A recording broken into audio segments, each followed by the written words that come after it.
Hello student, पिछली unit में मैंने आपको बताया derivation of Coulomb's law and electric field due to the point charge using Gauss theorem. अब हमारा आज का आर्टिकल है to find electric field due to a infinitely long charge straight charge. कैसे आप देख सकते हैं, सपोज हम एक इनफाइनाइटली लॉन्ग चार्ज कंसीडर करते हैं। ये हमारा इनफाइनाइटली लॉन्ग चार्ज हो गया। Charge is distributed along the length of this straight line.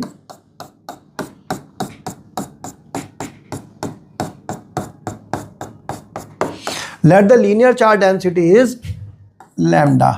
Linear charge density में चार्ज पर यूनिट लेंथ। सो अगर हम इस लीनियर चार्ज की वजह से किसी पॉइंट P पर, जो पॉइंट P इससे r डिस्टेंस पर है, इलेक्ट्रिक फील्ड फाइंड आउट करना चाहते हैं, तो अब आप सिंपल ज्योमेट्रिकल कॉन्सेप्ट से समझ सकते हैं एक स्ट्रेट लाइन के चारों तरफ सबसे ज़्यादा सिमेट्रिकल सरफेस कौन सी बनती है, तो इट इज़ सिलेंडर। तो सिलेंड्रिकल सरफेस हम कंसीडर कर लेते हैं यहाँ पर एक गॉसियन सरफेस की तरह।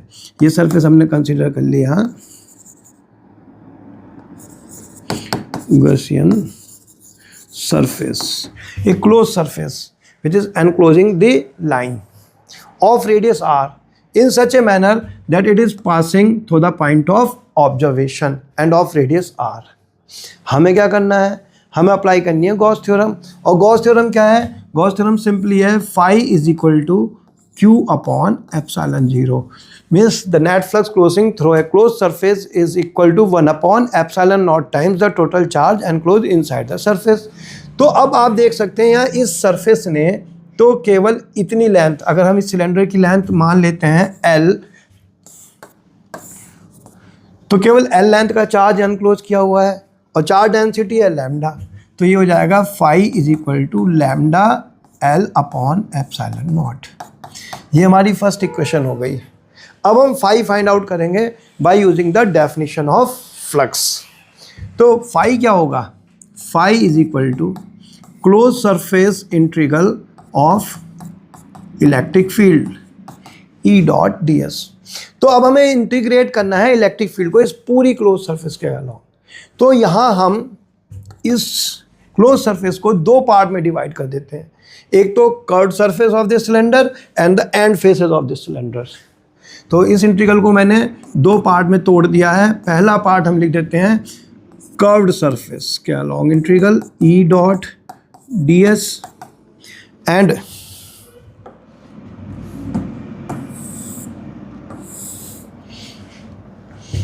प्लस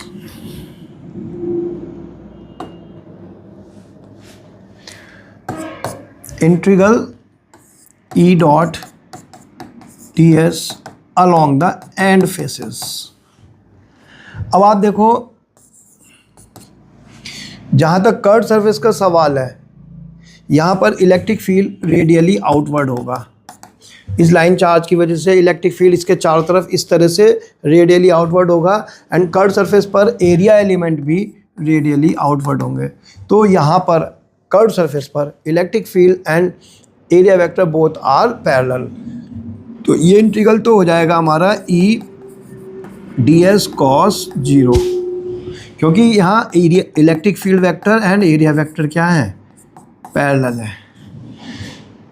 अब बात आती है एंड फेसेस की। तो अगर आप यहाँ देखें एंड फेसेस पर अगर हम एक एरिया एलिमेंट कंसीडर करते हैं तो इलेक्ट्रिक फील्ड तो इस डायरेक्शन में है और एरिया एलिमेंट इस डायरेक्शन में है और इनके बीच में कितना एंगल है? 90।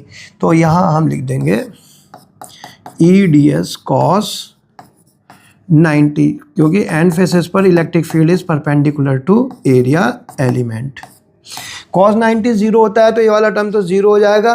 अब रह गया ये phi is equal to integral E D S.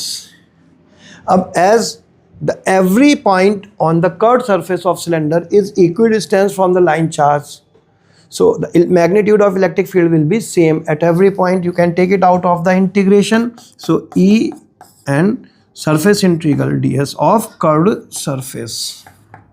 अब आप जानते हो सिलेंडर की कर्व सरफेस का formula 2 pi R L, hence phi is equal to E into 2 pi R L. This is the equation second. Equation second से हम phi की ये वैल्यू इक्वेशन नंबर फर्स्ट में सब्स्टिट्यूट कर देते हैं। तो E into 2 pi R L is equal to lambda L upon epsilon not. Hence E is equal to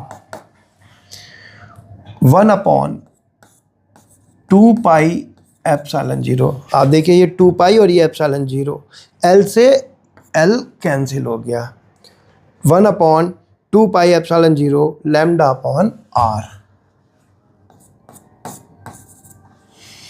sometimes हमें क्योंकि रटा हुआ होता है 1 अपॉन 4 पाई एप्सिलॉन 0, तो हम इसे 2 से न्यूमरेटर एंड डिनोमिनेटर को मल्टीप्लाई करके भी लिख सकते हैं ऐसे, E is equal to 1 upon 4 pi epsilon 0 2 lambda upon R. बड़ा ही बढ़िया कंक्लूजन निकला क्या कि E is inversely proportional to R। Means किसी भी line charge distribution, infinite line charge distribution की वजह से उससे r डिस्टेंस पर जो इलेक्ट्रिक फील्ड है it is 1 upon 4 pi epsilon 0 2 lambda upon r, and electric field for point charge is inversely proportional to r square, and for line charge it is inversely proportional to r। Thank you. आप चाहे तो इसका screenshot ले सकते हैं।